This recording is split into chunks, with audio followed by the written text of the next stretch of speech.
Welcome to another edition of the WCBL Game of the Week. We got a big one for you today. Myself, Clark Monroe, here in the IKS Media Studios, and Jamie Neugebauer, my co-host, my trusty co-host. We're going to have a great show for you coming up. We're going to queue up the Saskatoon Berries as they visit the Medicine Hat Mavericks. This is two of the top teams in the East Division right now, but two of the top teams in the league as a whole. It's going to be an exciting game. We have Matt Tronson going for the Saskatoon Berries and Max Hudlow for the Medicine Hat Mavericks. So two great pitchers, and it's going to be two awesome teams tonight, Nugsy, at Athletic Park in Medicine Hat. Yeah, it's a clash of the Titans, and it's all, you circle those games. How often over the years do people circle Red Sox, Yankees, or things like that? So, Braves, Mets recently, that was a big thing. So, and it's that type of thing tonight in the WCBL. Yeah, it's going to be a great night. Again, these two teams have been lighting up scoreboards all season long so far, and they have been, like I mentioned, they are the two top teams in the league right now. Why don't we have a look, actually, at the standings, if we don't mind, just showing kind of how the league is shaken down right now. As you can see in the West, we'll get that out of the way first because we're going to be talking a lot about the East tonight. The Okotoks Dogs at 12-6 are leading the way in the West. Lethbridge has snuck into second place. Sylvan Lake with a 9-8 record, a little bit out of character for them, sitting in third place. Energy City has been playing some really good baseball as of late, but they did get stomped last night. We'll talk about that in a second. Fort Mac at 5-12, and then Brooks at 4-11. I'm sure that they would like to see those numbers go up a little bit. But in the East, Saskatoon has been running away with it with a 15-2 record right now. Medicine Hat 13-6. As you can see, Regina and Moose Jaw are essentially tied with 9 wins each. Moose Jaw snuck out a big win last night, a very important win. Again, we'll talk about that in a sec. Weyburn and Swift Current fill out the bottom of the East. Why don't we have a look at last night's scores just to kind of see how we got to where we are today, because there are some results from last night that directly affect what's going on in that standings graphic that you just saw and also in tonight's matchup. Saskatoon beating Sylvan Lake 14-7. A big game because they have now beat Sylvan Lake twice in a row and extended their winning streak to 8 games. They actually have an 8-game winning streak going right now in Saskatoon. Medicine Hat with a 13-12 victory, Nugsy, over Swift Current, but there's more to it than that, and I'll let you kind of dive into that in a sec after we recap the rest here. Weyburn 18-7 over Energy City, a big win for them. They need that win.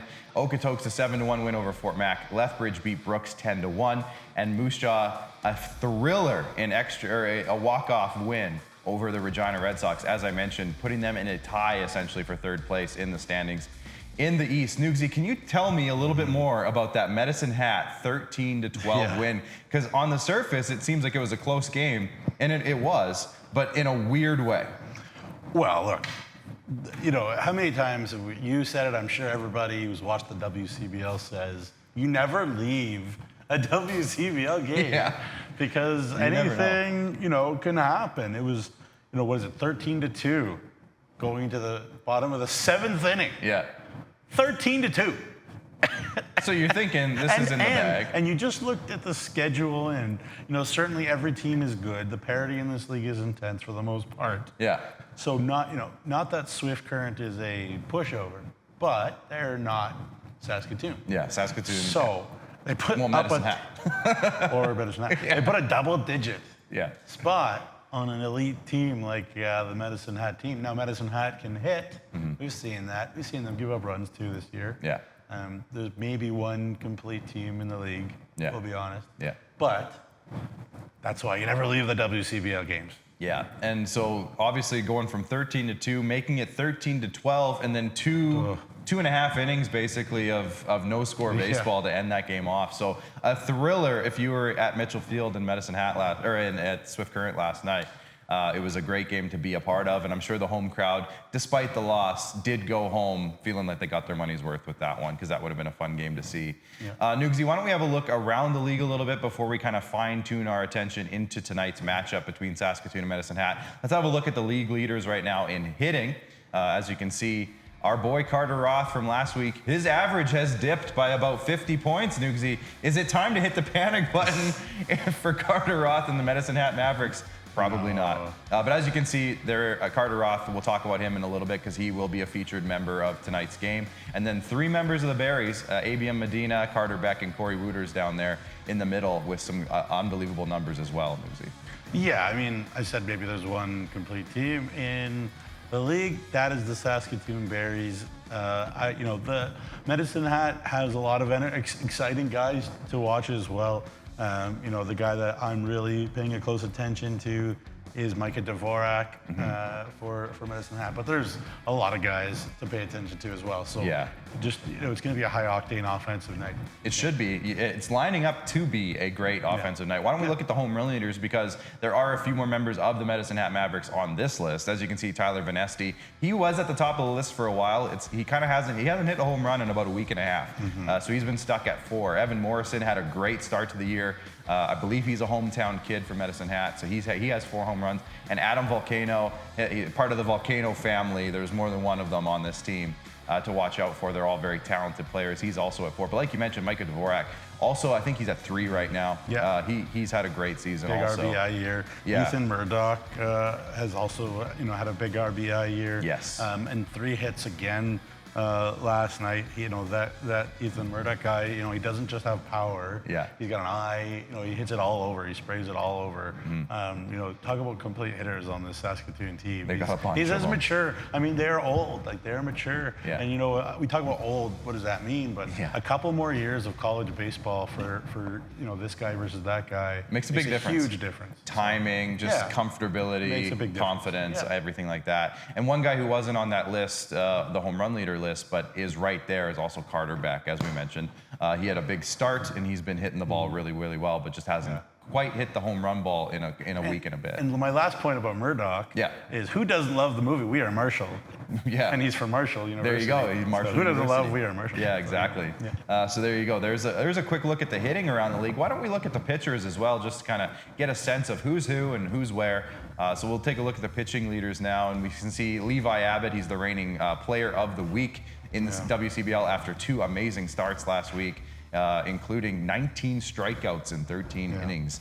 Unbelievable. Obviously, a 0 ERA, didn't give up a run. And 2 walks. Yeah, in 13 innings. What are we talking about when we, what does every pitching coach ask, young pitchers? Every pitching coach throw strikes. Just throw strikes. Throw strikes.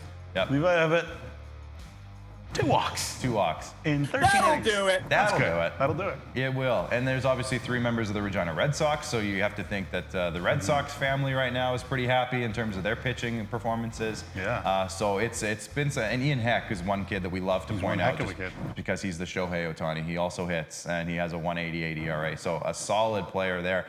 You don't see a ton of Medicine Hat players or Saskatoon players on this list, but we will look at their pitchers and who we can maybe look out for tonight as well, as we look into more of the teams themselves. But speaking of that, Nugsy, let's just shift our focus now to the Saskatoon Berries and Medicine Hat Mavericks. What can you tell me about these 2 teams and maybe a little history between them? Yeah, well, they've only played twice so far. The year is young-ish for the most part. Yeah, we're getting there.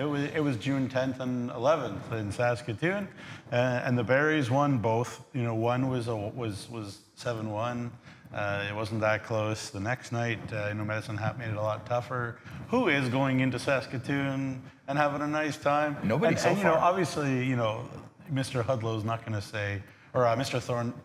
Thornhill, pardon me. The coach. Max Hudlow's the starting pitcher. Hudlow, he's not going to say, we're happy with a 5-4 loss. But even to keep it close, up in the Toontown, the Bridge City these days, is impressive stuff. And that was a real battle, it wasn't that long ago. So it's fresh. They have the scouting reports. I'm sure some of these pitchers that are relievers and stuff are going to come in, are going to see the same hitters and have a think about them. So it's always good when you see teams like within a period of time, because there's so much information in baseball. Exactly. So it wasn't that long ago, as you mentioned, just about 8 or 9 days ago, that these 2 teams did see each other twice. And like you said, Nugsy, nobody has had any success going to Saskatoon, because the Berries are undefeated at home this year. They've had quite a few home games. As we mentioned earlier in the show, their record right now is 15-2. I believe 9 of their wins have come at home. They haven't had as many road games. Now that's not to say they've had 7 or 8 road games, so it's pretty evenly split. And 64 runs in their last 5 games. Yeah. So they're doing well, is what we're trying to tell you guys. If you're watching the show here today, they're doing quite well in Berryland, but also the Medicine Hat Mavericks are also having a fantastic year. Let's have a look at these 2 teams now. Let's break it down by hitting and pitching. Let's have a look at the Berries hitting now, kind of see where they look, what we're looking at here. As you can see, what are we looking at? 9 guys with averages of 300. Of course, Jackson Hodgson has only had 3 at-bats, so he doesn't really qualify for that. But let's say 8 guys at 300 and Jalen Freeman at 291. So obviously they're hitting the ball well. They're making a lot of contact. They're getting on base, as they say in the movie Moneyball. They are getting on base. They're doing their job. And they're putting guys on base, Nugsy, for RBI situations. As you can see, a lot of big RBI numbers. Yeah, you pick your poison. Nathan Houston there with 4 of his 15 RBIs yesterday against Sylvan Lake. He's a Melville boy, but goes to Louisiana Tech University. But good to see, a Saskatchewan kid doing well down there and then coming home to play in this league as well. And another thing, you throw strikes as a pitcher in this league, he doesn't strike out either. Only has 5 strikeouts and 66 at bats. Yeah. So, again, you have to find ways to get Saskatoon guys out, and Nathan Houston's as tough as it gets. And he was so good last year, too, as a member of the Moose Jaw Miller Express. He made the switch in the offseason, of course, which was kind of talked about a little bit. Some sniping. A little bit of sniping action going on, a little poaching. Let's have a look at their pitching staff now as we kind of move along here. The one interesting thing I'd like to point out is this is sorted by innings pitched. So you can see the ERAs and the strikeout numbers are all mixed up, but this is sorted by innings pitched. You see tonight's starting pitcher, Matthias Tronson, over there with 7.2 innings pitched so far. 5.87 ERA, really good. Honestly, it's 2 starts, so 5.87 ERA is nothing to be worried about. But the one guy I really wanted to point out for me, Merrick Yeager, for those who don't know, he's still in high school. He's in grade 12. And he's pitching very, very well. Obviously, he's a member of that Munster baseball family. Factory, I mean. It's a factory. This kid is an unbelievable player, and he's doing really cool things as a grade 12. So I think that's really neat. But Nugsy, anybody stand out to you tonight? Obviously, I know you want to talk about. Is now the time to talk about the starter? Yeah, you can start. But So Matt Tronson's a great story. I mean, he went to a high school in Toronto, near Keele and St. Clair. Not where I'm from, but a good area and close to St. Mike's High School too, if you know that, Humberside Collegiate. And he's a 6'5", 220-pounder who, if he didn't have a torn UCL a couple of years ago in his elbow, could work. Could he be kind of a pro prospect, that kind of a thing? With his mix, throws a 4-seamer, throws a split change, throws a curve and a cutter, and he's a guy that, again, we talk about throwing strikes, 12 strikeouts and 4 walks over 7 2/3 innings so far this year. That's a really good ratio. Yeah, it is. So, he throws strikes and he throws hard. And again, talk about the completeness of Saskatoon. Yeah. He's another one. And here's another last stat. His last 9 outings for the Saskatoon Berries have all been on the road. So he's kind of their road warrior. He's the road dog. Yeah, the road dog. He's their road dog. Why And not? as we move on to the Medicine Hat Mavericks now, the home team tonight again. Tonight's game will be taking place at Athletic Park. Let's have a look at their hitting. And again, it's been a very impressive list. We talked about the Berries. These guys are just about the exact same. You see 6 guys right now with at least a 300 average. Johnny Volcano right there with a 298 average. So he's basically in that group. He's having a great year. Micah Dvorak maybe has I call it a lower average. A 266 average is more than respectable, and he is up there in the power numbers for the team as well. Evan Morrison, again, he's up there in the home run leaders. So a very impressive group here as well for Medicine Hat. Yeah. Dvorak, is 4th in the league in RBIs, tied with Murdoch. Mentioned him a bunch with the Berries, so he's got 20 ribbies. Hit a 3-run dinger yesterday. Did Dvorak, so he's a talented kid. And then you look at Evan Morrison, 4 RBIs on 3 hits yesterday. Again, there's talent in this Medicine Hat team. Yeah. You talk about trying to beat the Saskatoon Berries team, and maybe we'll dig it deeper. But I'll say this probably a couple times over the show. I don't know if you could really contain their offense fully, but you pick a team maybe that has an offense that can outslug them. Right, and this would be the one. Could maybe do it. Yeah. And that's going to make it super fun. And again, this is in Medicine Hat too. Yeah. So this is on the other side of the border this time. So Medicine Hat will be more comfortable in the surroundings and everything too. So it should be a lot of fun. But they're getting it. Evan Morrison, coming up. Dvorak, you mentioned. Obviously, we mentioned Roth RRIs a bunch of times. Yeah. He never gets out. He doesn't hit it any more than a single, but that gets on base so much. Dvorak drives him in, as I said, 4th in the league. So it's interesting. They had a rough patch, and they've won 2 in a row. They beat Brooks and Swift Current on this 2-little thing, and another big shift, second most innings in the league. I don't know if we touched on Medicine Hat pitching yet? No, let's bring up the pitchers now for Medicine Hat. Yeah. Just keep it rolling there. You see Luis Diaz, Mexican import, plays in Ottawa, though, in Ontario University. Baseball, second most innings pitched in the league. Boy, does he play a lot. And, I wonder when he'll get a rest, if he needs it or whatever. But multi-inning games in the last 3 or 4 games in a row for them. So, he's a workhorse. Again, it's a lot for any pitching staff in this league. Yeah. To take on the Berries. Can they keep it close? That's going to be interesting. Xander Roberts, you can see on this list, has snuck into the league leaders in ERA. He's been pitching great. And tonight's starting pitcher, Max Hudlow, is not on this list. We'll talk more with his head coach, Jonathan Thornhill, shortly about him. I can just mention him go for quickly. 6'2" righty. Minnesota boy looking to get on track. You talk about really guys who are throwing strikes. Yesterday against Swift Current, when do you get in trouble usually, Clark? You're a pitcher, when you're walking guys, right? Yeah. Getting guys on board. They were started to walk Swift Current guys, and that's when problems start. They ended up walking 6. Yesterday, and that's a high number. Max Hudlow, you live by a strike thrower and you die sometimes by a strike thrower. This guy, he only had his 3 walks this year and 5.2 innings pitched, but you see he wasn't kind of on the low ERA list. He only had 7 walks and 9.2 innings last year, so he's not a walker, he's a strike thrower. Yeah. So you don't give Saskatoon a free pass, let them get themselves out. It seems like he's a perfect type of guy to put in this situation. Goes to school in Minnesota too, so pretty interesting pitching matchup. Well, earlier today, I had a chance to speak with coach of the Saskatoon Berries, Joe Carnahan, before he departed for this trip. So let's check that out now. My chat earlier today with Joe Carnahan of the Saskatoon Berries. Joined now on our video chat by coach of the Saskatoon Berries, Joe Carnahan. Joe, thanks for joining us today. I know you're traveling, so thanks for joining us early. Big game last night. Let's start there over Sylvan Lake. A couple games over Sylvan Lake. Can you just maybe recap those for us? Offensively, yesterday especially, we came out early and were able to get on the board right away. And pitching-wise, throwing strikes and played pretty good defense and had some fortunate hops go our way and came out on top. So a couple of big games against some Western opponents recently. Can you maybe just talk to us? Was that a bit of a measuring stick for you guys playing a team like the Gulls over the last couple of days? Every day, every day we approach it the same way. And I mean, we're only in early June here, middle of June, so there's a lot of season left, and we just approach every game the same way and try to stay level.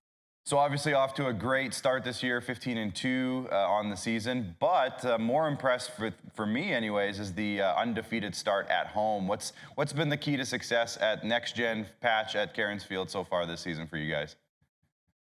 Just the atmosphere, the people around the park, the fans, the city of Saskatoon. They've embraced us, and the guys really like playing at home and feel the energy there, and they enjoy it. Speaking of that atmosphere and everything, I know that it's not directly related to you guys, but obviously it affects you guys. You heard the news last Friday, the Regina Red Sox acquired by Queen City Sports and Entertainment. You guys are owned by the Saskatoon Sports and Entertainment Group. Can you talk about just like the development and the evolving of the WCBL that you've noticed? Because I know you've been around this league since its WMBL days, which that's back in my day too, Joe. We're in similar generations there. But can you just talk to me about the development and the evolving of this league? That's great. I mean, as you know, like some of the places with volunteer bases, it's tough with a 56 game schedule and there every single night, and to have an organization like that to come in and purchase the team and be able to have employees and all that, kind of like how we have it. It's going to be great for the league. Yeah, for sure. Now, one guy, you didn't have him last year in your first year with the Berries. You have him this year, and he's leading your team in home runs and RBIs. It's Ethan Murdoch. Obviously, a huge acquisition in the offseason for you guys, and he's slid right in pretty seamlessly so far.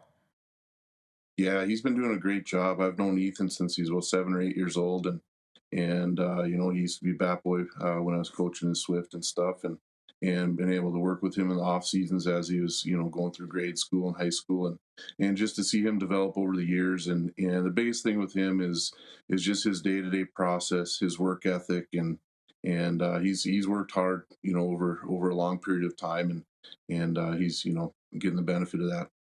So starting pitcher tonight is Matt Tronson. Can you just talk to me about his early start to the year? Obviously, he's a big boy. You can't teach size, as they always say, 6'5". What are you looking for tonight from him? Just for him to control the zone. He's fastball, changeup, curveball guy. He's going to need to control the zone, stay down in the zone. They're a very good hitting team and be able to mix speeds as well. Obviously, two of the best teams in the East right now. Medicine Hat has been a offensive juggernaut to this point in the season. What's the key to getting a W against a team like the Medicine Hat Mavericks? We just got to play solid fundamentally, and we got to limit our mistakes on the mound. They're a good team. They're a good team every year, and they're good fundamentally. They're good with two strikes, and then add that with their talent level. They're a very good team. Well, perfect. Joe, I'll let you get on the road, and good luck tonight in Medicine Hat, and we'll chat with you down the road. All right, thanks for having me. There we go. From one coach, we're going to head right into our chat with another coach, and he's been waiting on the line here now for a couple minutes. So let's go now on the video chat line to Coach Jonathan Thornhill of the Medicine Hat Mavericks. Jonathan, thank you for joining us today. Thanks for having me, guys. Obviously, it's an exciting day. Two of the best teams in the league right now playing at Athletic Park. But let's go back to last night's game, because Nugsy kind of broke it down for us earlier on the show. I think you were watching. A little bit of a crazy one. Obviously, when you go into the seventh inning with a 13-2 lead, you're probably like, all right, this is wrapped up. We're good to go. But it didn't quite go that way. Can you kind of walk us through what happened last night? Yeah, I mean, he touched on it. Walks are going to hurt you. It's not ideal. Any staff wants to deal with it. Any coaching staff wants to deal with it. Any team wants to deal with it. But kudos to Swift. They didn't let the 13-2 score deter them from what they wanted to accomplish and potentially get back into it. Rudy and his bunch. But a lot of us here at MedHat, we just shoot ourselves in the foot a little bit in the aspect of that. It's kind of been our Achilles heel a little bit early on here through the first 20 games. That's 7 through 9. Inning phase. It's just trying to get those runs preventative there. And we talked about it briefly today. You look at a lot of the runs we allowed so far this year, and it's been in that back third of the game. So something we definitely want to tighten up, that we have that issue seeing early on here. But with a lot of season left to play, we definitely have the guys here to be able to fix that stuff. So just from an outsider's perspective, just watching kind of the scores on a nightly basis, Jonathan, obviously early on, your offensive numbers were through the roof. And there was a lot of games that I looked at. It's like, it's fun for the fans, but I bet the coach isn't super pumped that it was 12-11 or 13-9 or whatever it was. Can you walk us through your perspective on how your season's gone up to this point? Obviously 19 games in, your 20th game tonight, but big numbers maybe on both sides of the scoreboard. What's your perspective on that right now? Yeah, I mean, I think it's just that your typical cliche of if you make a bad pitch, the hitters in this league are going to make you pay. And that's what's happened. And you look at those games early on where we face Okotoks at our place to start the season. We're up 10-6 going into the top of the 8th. They put up 5. That's an offense that'll make you pay. The next night we face Moose Jaw. We're up 10-3. They score 7 in the 7th inning to tie at 10-10. So last night, 13-2 and it's 13-12. And you flip that narrative as well. When we went to Moose Jaw a couple weeks ago, they were up 10-2 at one point, 7-2 at one point. All of a sudden we score 7 and make it a 9-7 game, so definitely offensive driven, but it's pitching. Pitching is going to win championships. Defense wins you games. Offense is going to slugfest for it. But the guys are just, I know you guys have talked about it a couple times. The vibes are high. The guys are swinging it well, having a good time. And we just keep that message, 0-0 on the day. No matter who it is, no matter what their record is, baseball is that sport where it'll humble you if you don't do what you're supposed to do. Yeah, absolutely. Well spoken. Appreciate that. I'm a little bit of a dweeb. The fact that Max Hudlow's initials are MH and he plays for Medicine Hat. I don't know if that's something you guys have ever thought of. But it's kind of I'm stupid like that, so ignore me. But I think about him as the matchup against the Saskatoon team, and you talk about your guys trying to find the strike zone. Like his ERA is a little bit up and blah blah blah, and that'll work its way out. But was it kind of strategic to have your best strike thrower going in against Saskatoon, or is that just how the scheduling went? I think a combination of both. Realistically, Max came in about a week and a half ago, so I think his ERA is a little inflated, if you will. Regina's a good swinging team, don't get me wrong, but they got a couple of hits that were off the edge, kind of bloopers in the outfield. But you flip that narrative too, where they had a couple of balls that were hit hard right at guys, right? You play baseball, and that's baseball. But Max definitely fills it up, a guy we're confident in. We're confident in a lot of our guys, and it's just them being confident in themselves in this sport that's just so mentally draining as it is. But Max is excited. He's excited to extend it a little bit today. He's excited for the challenge, a good Saskatoon team. Early on in the season like this, when you can have a matchup like this, it's fun for not only us that are taking place in it, but it's fun for everybody else watching it too.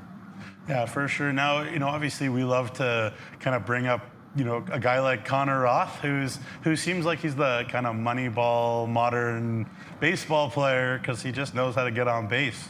No matter what, doesn't need the pop. Just, how much fun is it to watch him just be, so consistent when he has his plate appearances? I think Carter's a prime example of you don't need to be a guy that hits 40 home runs and have that gap-to-gap power in order to be successful in this day and age of baseball. Carter, Reed and I look at each other when he's somehow put a barrel on a ball and it floats in the right field or trickles through the 5-6 hole for a base hit, and we look at each other like, man, the guy just finds a way. And that's what you look for in anybody. And all of these guys are gamers. Each team respectively has theirs as well, and it's awesome.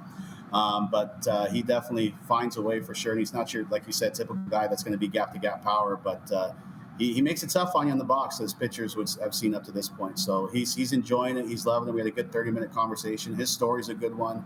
He was pursuing the OHL when he was 16 and whatnot. Then COVID hit, and it's another story for another time. But baseball kind of presented itself to it, and he's running with it. It's been fun to watch. That's a very cool story. Maybe we will have to dig into that a little bit more down the road. So you've seen Saskatoon twice this year. Obviously, they're coming in tonight to your barn. You played them in their barn earlier. So what's the key for you guys tonight? What's on the chalkboard tonight in terms of keys to the game for you guys?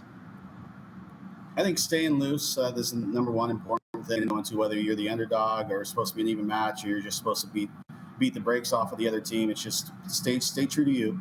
But you respect your opponent. Everybody knows, again, 1 versus 2 type deal, and it's kind of anticipated there'll be a battle like that, even with Regina in the mix. And Moose Jaw's going to start swinging it well at some point, but that's that battle all year.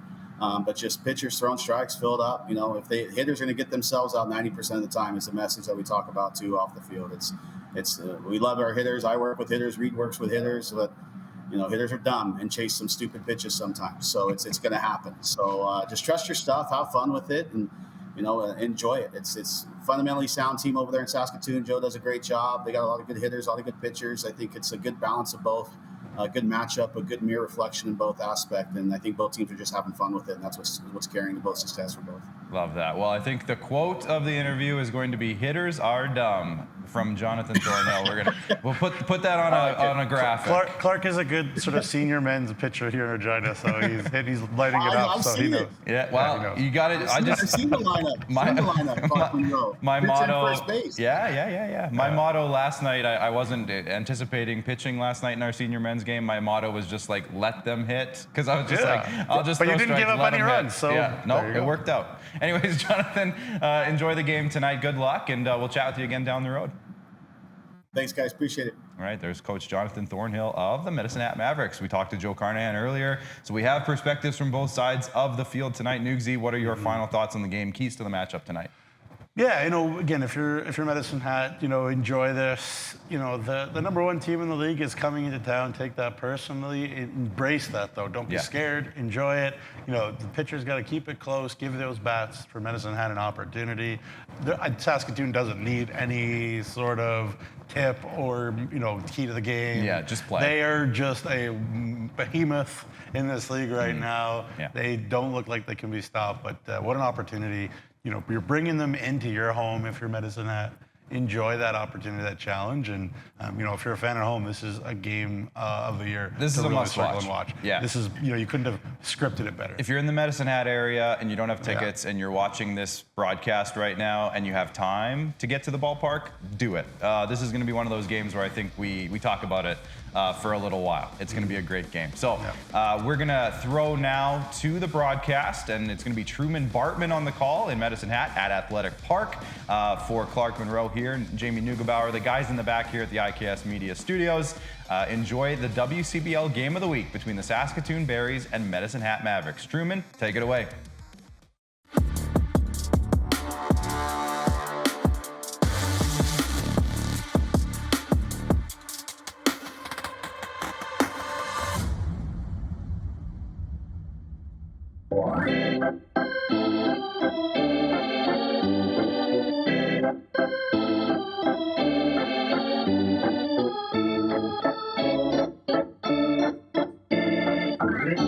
you.